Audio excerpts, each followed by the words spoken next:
We condemn in the strongest way possible the assassination of President Jovenel Moïse. We could have had our differences as political leaders of the opposition with the way President Jovenel was governing the country. But in no way or form should any president, while in power or after power, be assassinated. This is not acceptable in a democratic society. And this is what we are fighting for, is for a democratic society to be built in Haiti. So we pray for a full recovery of the First Lady.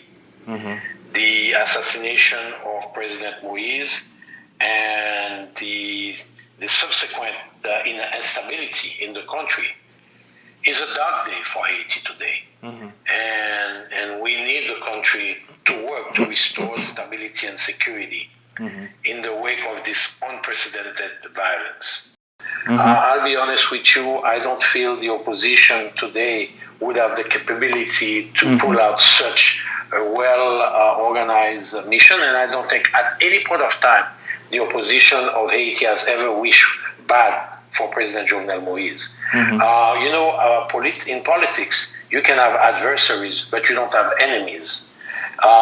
So therefore, pointing the fingers at the opposition is basically covering up the steps of whoever did that. And I am asking for the international community, and mostly the United States, to provide assistance to the Haitian government, to the justice system, to the police system, to find and trace whoever did that, both intellectually and physically, so that we provide justice to whoever organized this killing. Remember that I was a friend of President Jovenel for many years.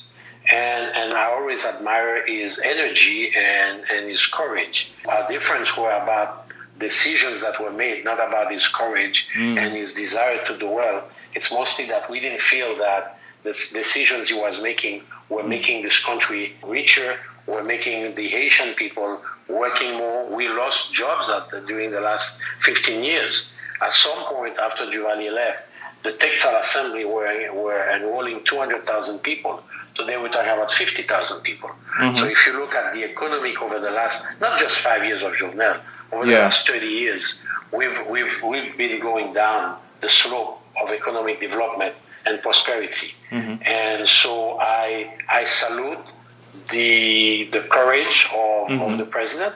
I present my condolences to all his family. I wish well to his wife.